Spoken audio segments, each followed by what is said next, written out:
Rasanya ini kuasa gelap. Kita akan segera mengirim orang untuk mendoakan oma ini. Harus kita kirim. Saya tidak bisa menasihati apa-apa di sini. Karena dinasihati bukan kamu, tapi omamu. Tapi kamu sayang oma, puji Tuhan, kami akan mengirimkan orang untuk mendoakan oma. Tapi kamu nanti dihubungi dulu, apakah omamu mau didoakan, dilayani pribadi, itu masalahnya. Puji Tuhan, kamu menghubungi Abam dan Abam peduli.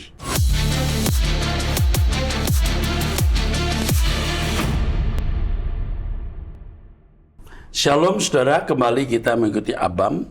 Ini episode 1192.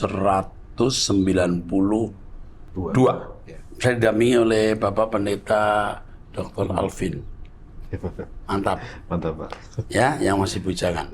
Oke. Maksudnya apa sih? Oke. Terus Yang pertama dari seorang wanita usia 40 tahun, sudah menikah, memiliki satu anak, tinggal di Kalimantan Tengah, Jemaat Gereja Karismatik. ya. Shalom Pak Eras, siapakah Bilha, budak perempuan Rahel, dan Silpa, budak perempuan Lea, yang terhisap atau masuk dalam perhitungan dalam menerima janji Allah melalui Yakub? Sedangkan Hagar, hamba Sarah atau gundik Abraham, serta Ketura atau istri kedua Abraham tidak menerima bagian dari janji yang Allah berikan dengan bersumpah kepada Abraham, Ishak, dan Yakub. Apakah ada referensi buku yang menceritakan siapakah Bilha dan Silpa tersebut? Mengingat status mereka disebutkan hanya budak, yang mana mungkin lebih rendah dari status Hagar sebagai gundik dan Ketura sebagai istri Abraham.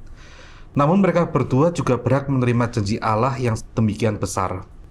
Mohon menjawab rasa penasaran saya. Kiranya Tuhan senantiasa memberkati pelayanan Pak Eras dan tim Abam. Oke. Amin. Yang pertama, kita melihat bahwa Bilha dan Silpa ini memiliki anak-anak yang langsung dari Yakub. Dan mereka membentuk atau membangun 12 suku Israel. Tentu mereka orang-orang yang diperhitungkan oleh Allah.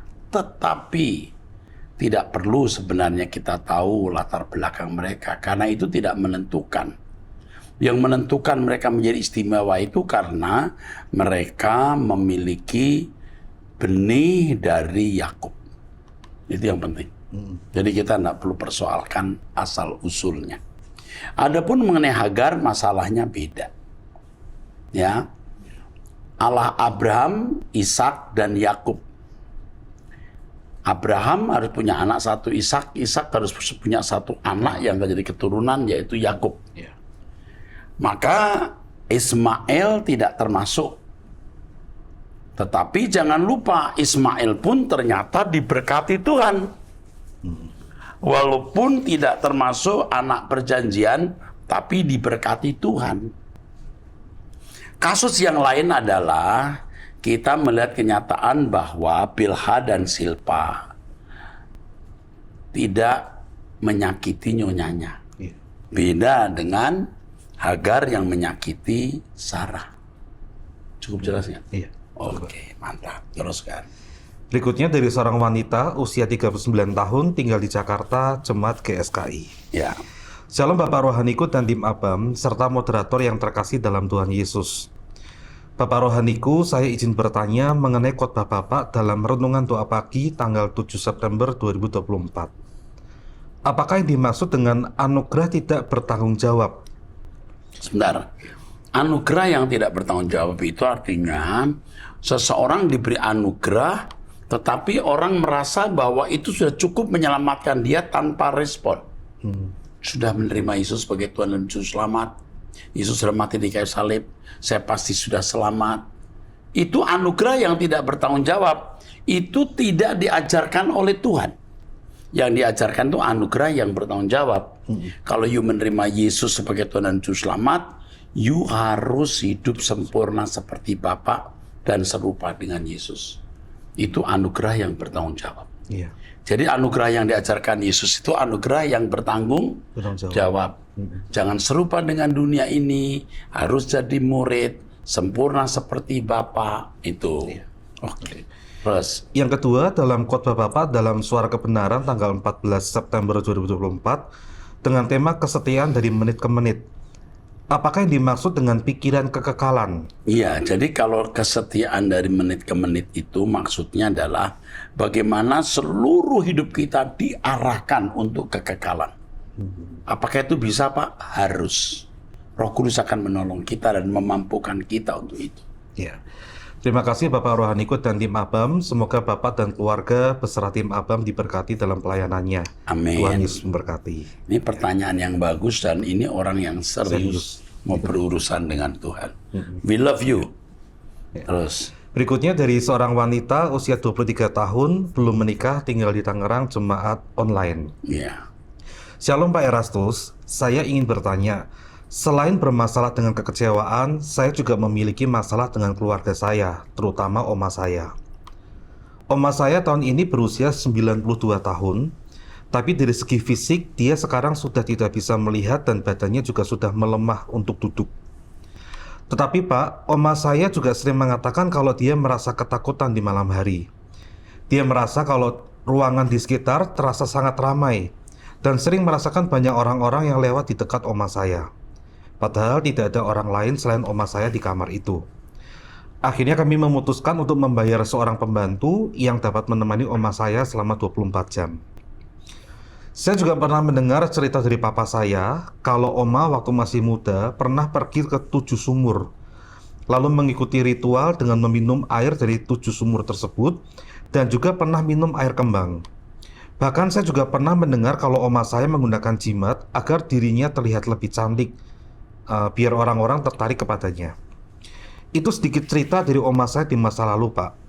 Lalu ada kejadian saat di hari Rabu pagi ketika saya mau berangkat bekerja.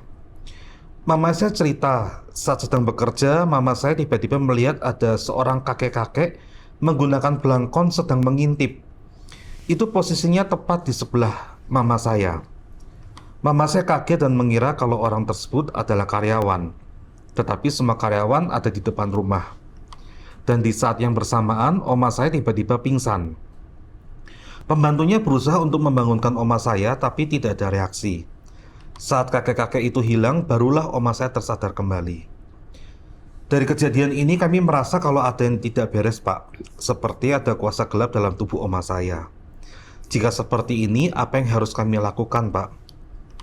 Kami sudah mencoba untuk memanggil Romo dan juga pekerja gereja, tetapi tidak ada reaksi apapun. Apakah semuanya sudah terlambat untuk melakukan pelepasan atau kita hanya bisa membantu dalam doa saja?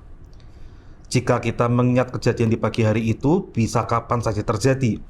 Saya mulai bisa bangun untuk doa pagi secara pribadi, Pak. Sekian dari saya, maaf jika terlalu panjang ceritanya, Pak. Terima kasih, Tuhan Yesus memberkati. Rasanya ini kuasa gelap. Kita akan segera mengirim orang untuk mendoakan oma ini. Ibu Dia, ya. Mungkin beliau bisa, atau Ibu Lan, ya. Harus kita kirim. Saya tidak bisa menasihati apa-apa di sini, karena dinasihati bukan kamu, tapi omamu. Tapi kamu sayang oma, puji Tuhan, kami akan mengirimkan orang untuk mendoakan oma. Tapi kamu nanti dihubungi dulu, apakah omamu mau didoakan, dilayani pribadi, itu masalahnya. Ya, rasanya ini bukan kejiwaan, ini kuasa gelap. Ya, puji Tuhan, kamu menghubungi ABAM dan ABAM peduli supaya oma kamu dipersiapkan untuk masuk kekekalan. Siapa tahu masih ada kesempatan. Kami akan bereaksi cepat. Oke, teruskan. Berikutnya dari seorang wanita usia 50 tahun, sudah menikah, memiliki 3 anak, tinggal di Jawa Timur, jemaat gereja karismatik. Terima kasih buat Pak Eras dan tim ABAM. Pak, problema hidup memang tidak bisa dihindari, tapi kami sangat bersyukur pada Roh Kudus yang membimbing kami bisa mengenal ajaran suara kebenaran, yang membuat kami lebih tenang menjalani semua, sebab jiwa kami menjadi lebih berfokus sama Tuhan saja. Pak, yang ingin saya tanyakan yaitu tentang masalah anak saya. Anak saya usia 27 tahun, tinggal di luar negeri. Baru sekali ini mulai punya pacar setelah lulus kuliah dan bekerja. Pacarnya seorang janda, cerai, usia 29 tahun, memiliki 1 anak usia 9 tahun dan sudah 1 tahun ini mereka berpacaran. Sebagai orang tua, saya berdoa sama Tuhan minta jawaban. Saya tanya, Tuhan, sebenarnya siapa sosok pacar anak saya ini? Mengingat anak saya begitu cinta sekali dengan dia. Pak, apakah ini suatu jawaban dari Tuhan bila ada peristiwa demi peristiwa yang seakan datang dibukakan? Karena saya kan jauh dari mereka. Contohnya, pacarnya ini seringkali kesurupan. Ini tanda tanya buat kami, dan kalau kesurupan lama sekali sembuhnya. Anak saya kalau lagi bertengkar sama pacarnya sering depresi dibuatnya. Yang membuat saya heran setelah punya pacar, masalah keuangan pun anak saya tertutup, padahal buat keluarga sendiri. Pak, salahkah kami sebagai orang tua mengingatkan bila cintanya sudah keliru buat anak saya ini? Siapa yang rela, Pak, anak yang baik jadi pemberontak setelah punya pacar tidak bisa dinasehati? Pacarnya sebelumnya beragama lain, tetapi baru saja dibaptis dan masuk Kristen. Namun saya tidak percaya, Pak, itu kesungguhan apa hanya sekedar trik saja. Sebab tanpa anak saya, perempuan ini tidak ada dukungan secara mental maupun keuangan untuk kelangsungan sekolah di luar negeri. Sebelum masuk Kristen, saya pernah tanya kepada anak saya, katanya selama ini pacarnya kalau diajak ke gereja sering rewel dan mau tidak mau, Pak. Saya juga ingin masuk GSKI online sebab saya kerja full, tidak bisa keluar rumah, mohon bantuannya. Sedangkan anak dan suami saya sudah bergereja di GSKI setempat. Terima kasih untuk semua jawaban persoalan kami selama ini. Pelayanan Bapak adalah perpanjangan tangan Tuhan yang sangat menguatkan kami. Diberkati selalu tim Abam dan pelayanan Bapak Erastus Sabdono. Ini anaknya di luar negeri ya? Di luar negeri, Pak. Ini berat ya masalahnya. Berat. Yang pertama, jangan dengan cara kasar Anda berusaha memisahkan anak dari pacarnya.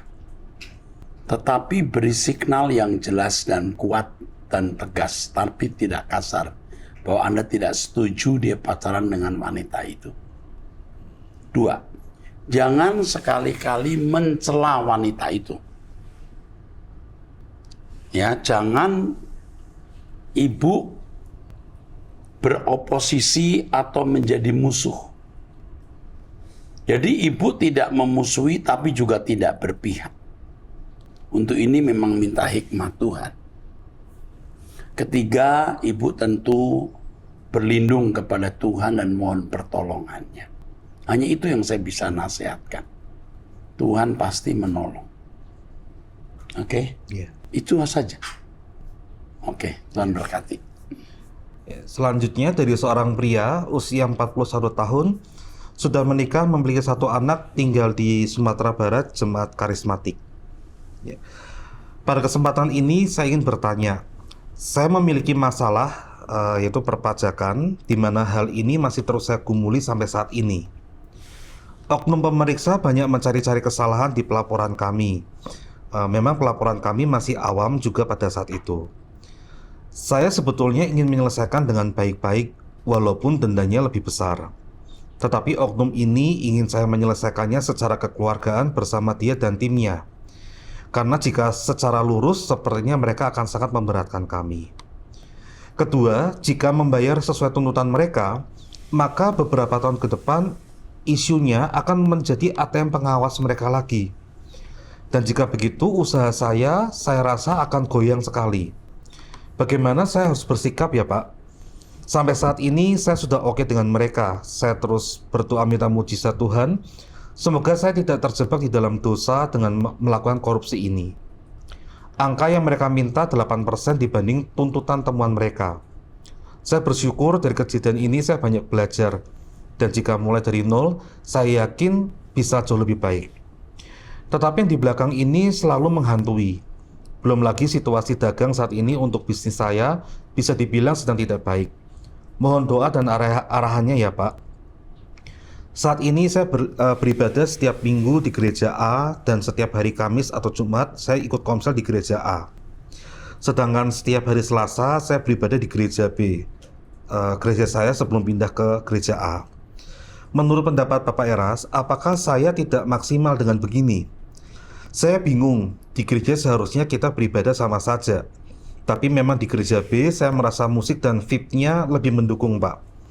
Sedangkan gereja B komselnya lebih hidup. Saya hanya ingin mencoba lebih intim terus belajar tentang kebenaran dan merasakan hadirat Tuhan. Sebenarnya kalau kamu ke gereja jangan lihat musiknya deh. Yang kamu lihat hanya firmannya saja. Musik itu nomor 2. Ya, itu. Kalau kamu masih, senang musiknya, ini firmannya, kayaknya kamu nggak mencari Tuhan dengan sungguh-sungguh.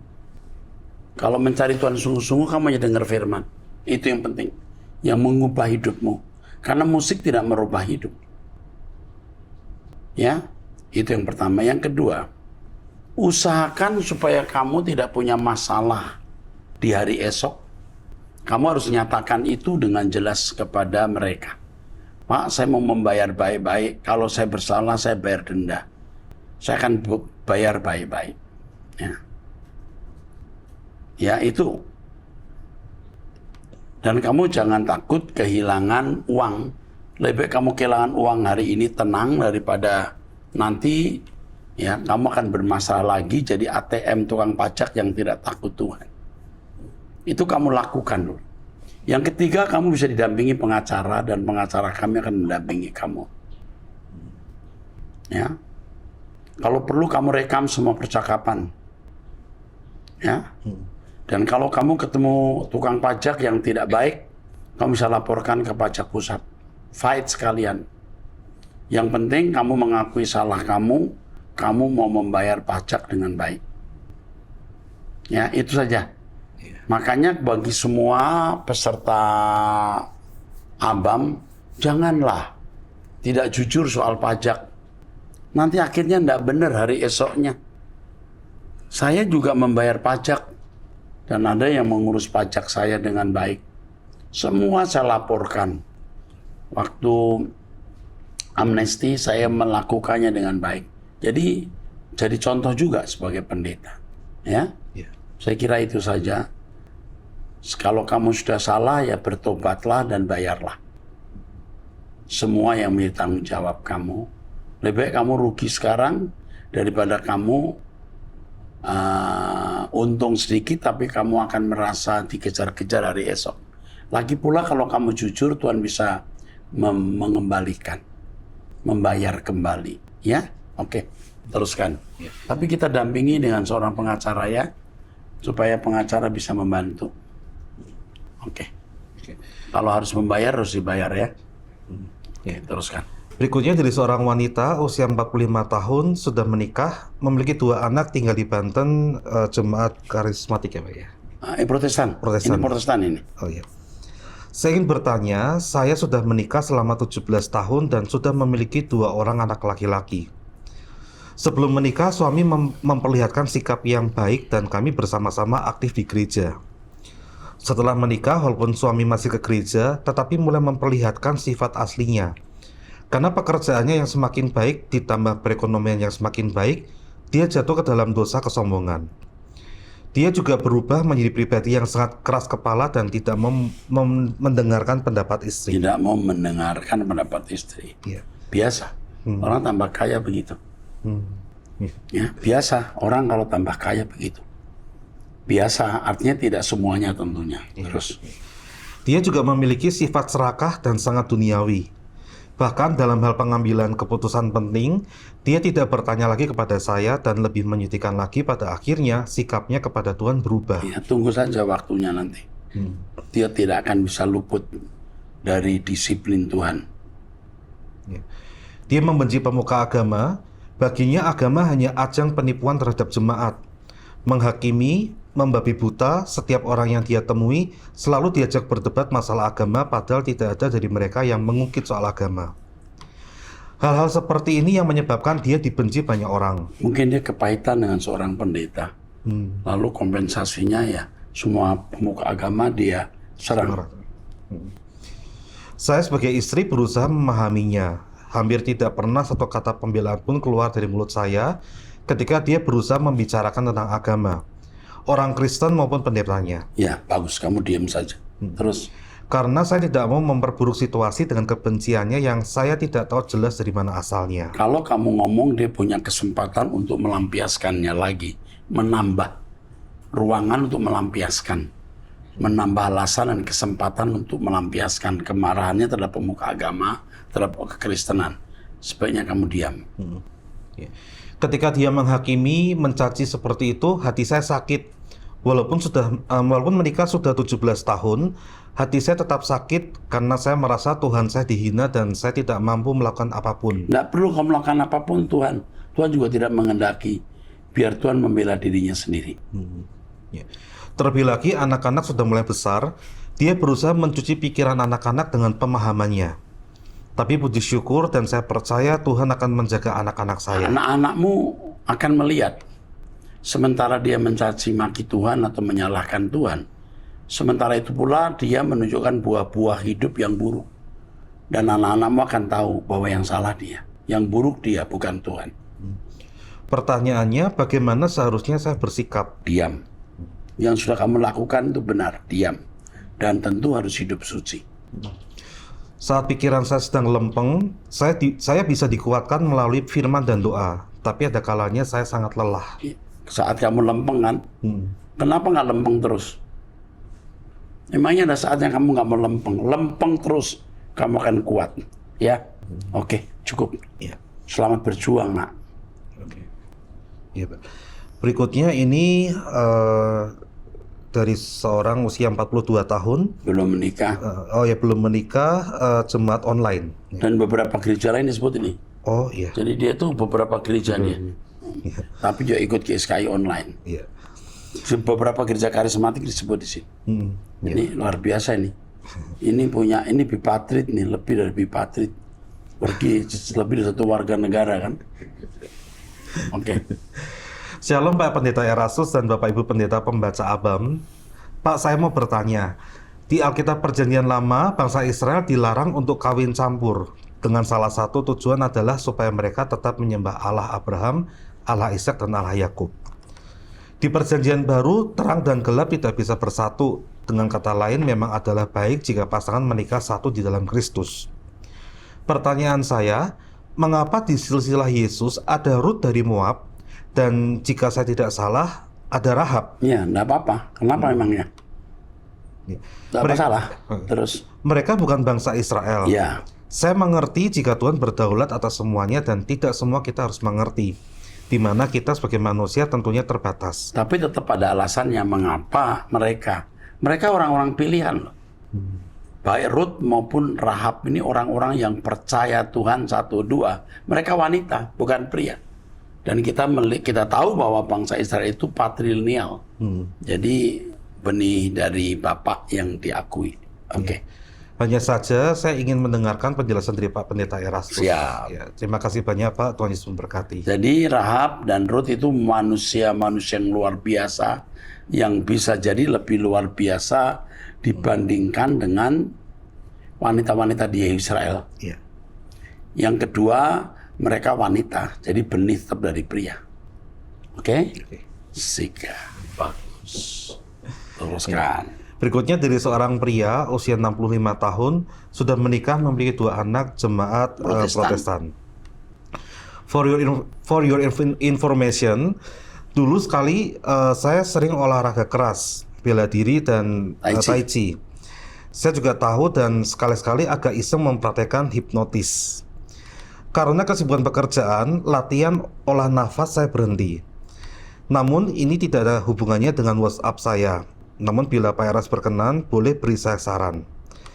Saya pecinta Abam sejak masa COVID, sampai dengan sekarang masih mendengarkannya episode demi episode.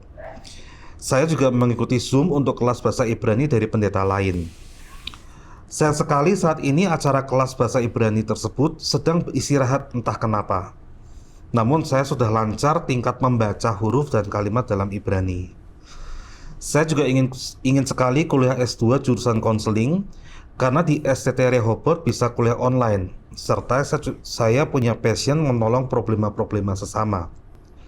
Sementara itu niat kuliah jurusan konseling masih maju mundur, karena saya kecapean kerja di toko saya.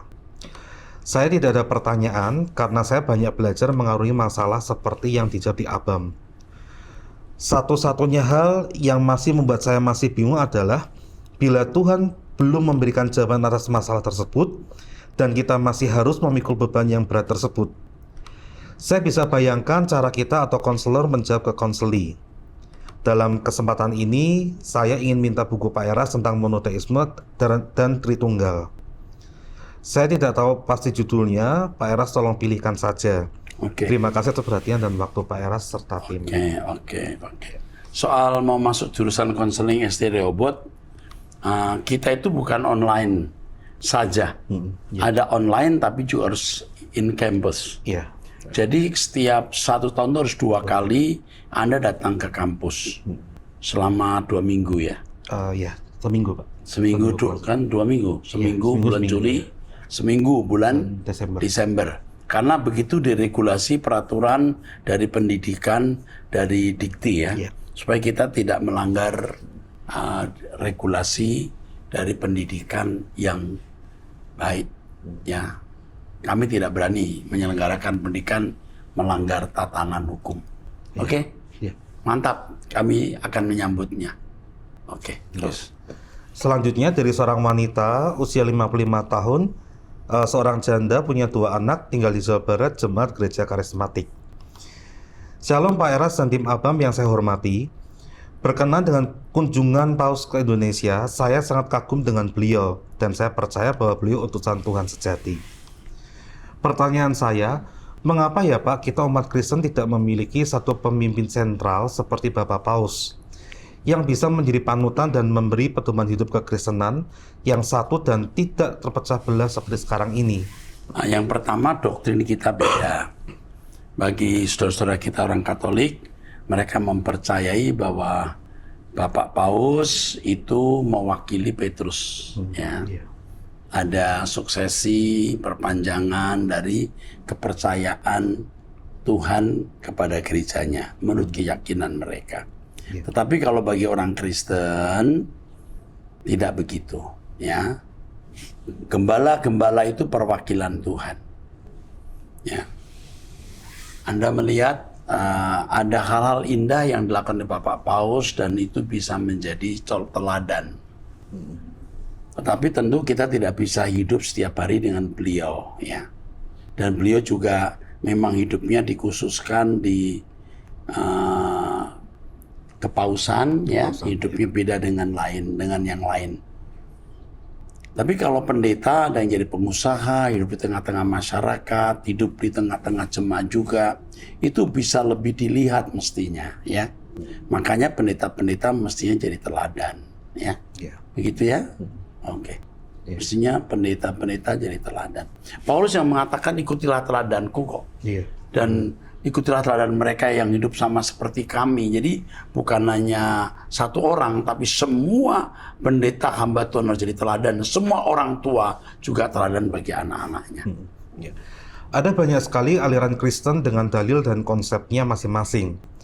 Kalaupun ada satu hamba Tuhan besar dengan gereja besar, tetap saja ada salah satu atau 2 bahkan lebih pendetanya konflik, lalu keluar dari gereja tersebut, mendirikan gereja baru atau bergabung dengan gereja lainnya, dan itu masih terjadi sampai hari ini. Ya. Mengapa demikian, Pak? Karena bisa karena ajaran, bisa karena sistem organisasi, 2. Yang ketiga bisa karena memang karakternya buruk. Entah yang buruk pendetanya, entah yang buruk yang keluar. Betul nggak? Karena konflik, mestinya nggak perlu konflik. Yang benar mana? Nanti di pengadilan kita lihat. Oke. Cukup Terima kasih. Terima kasih buat jawabannya. Tuhan Yesus memberkati Pak Eras dan tim Abam. Saya kira cukup sampai di sini episode ini. Sampai jumpa di episode yang akan datang. Tuhan berkati.